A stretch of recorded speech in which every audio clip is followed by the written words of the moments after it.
This time tomorrow, Paris will be in lockdown and curfew. There will be difficulties meeting people in London, and across the European continent, new restrictions are starting to bite ever tighter. It has been a record week for the number of COVID cases.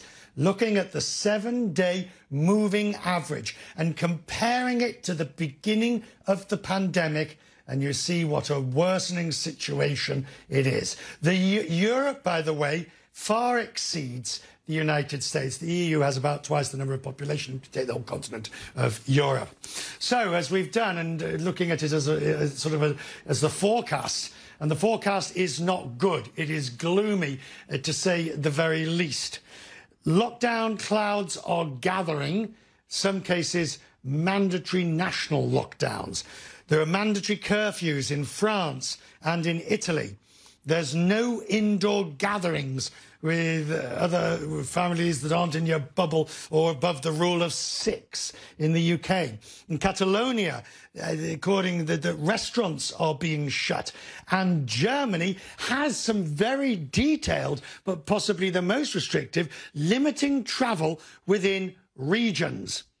Dr. Ashish Jha is the Dean of the Brown University School of Public Health and joins me now. Doctor, good to see you, as always, so very grateful for you. I guess these countries, they're all doing the same thing, but in different ways, restricting the ability of people to meet. Do we know the circumstances which gives rise to most cases? Is it meeting in houses, meeting in pubs? Is it so? Where do people catch it? Yeah, great. Thanks for having me on. And it's a great question. And we know a lot more now than we did back in March. What we know now is that this virus spreads when large numbers of people gather indoors and are not wearing masks. That can happen in bars where it's very hard to wear masks because you're drinking. Often happens in indoor dining, restaurants. And it happens in people's homes. When you have 5 or 10 friends over, one person can be an asymptomatic spreader, have no symptoms at all, and can spread it to everybody. This is happening across Europe. It's starting to happen across the States. So let's talk about the US. The US has traditionally been about up to a month behind the rest of the world in this. It was at the beginning, and that seems to have followed through. Is it your feeling the US will get a sizable second wave similar? I mean, we hope it doesn't, but you deal in facts, not hopes. A large second wave, similar, or third wave in the US case, similar to what Europe's seeing. Yeah, so what we saw in Europe, the reason things look so bad now and are likely to get much worse across the European continent is because cases started rising in early to mid-August, and people largely ignored it. Policymakers ignored it. And now they're at a point where they can't ignore it anymore. This is what happens over and over again, and that's starting to happen in the US. Cases have started rising about a month later than the increases in Europe, and we're ignoring it. We're acting like there's no new wave coming here. And the problem with this virus is that by the time you see hospitalizations and deaths, you've got 2 to 4 weeks of infections already built in. This is a virus that punishes you if you're slow to respond.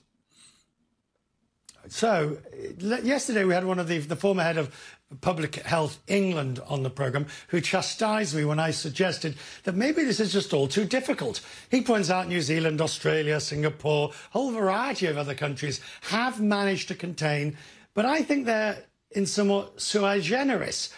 Is it possible for these large countries like the US, UK, Germany, France, to maintain the necessary restrictions to beat this? So I think it is. And let me say why. So first of all, Japan is a pretty large country. I mean, obviously homogeneous, but still is a large country, and they've done a good job. Germany, relative to other European countries, has done a fabulous job. And it isn't like we have no idea what to do. We do know what to do. And the key things everybody knows: avoiding large indoor gatherings, wearing masks, having a good testing program. If we do those things, and if we act early, when we start seeing increases in cases, closing our eyes for 2 months and hoping it goes away is not a strategy. But if we act early, we can stem these kind of outbreaks off.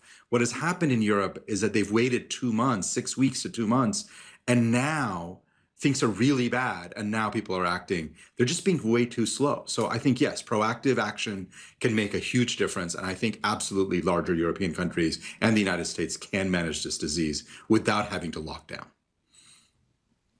Ashish, we know you're a very busy man, and we're grateful that you've taken time to speak to us. Thank you, Doctor. It's appreciated.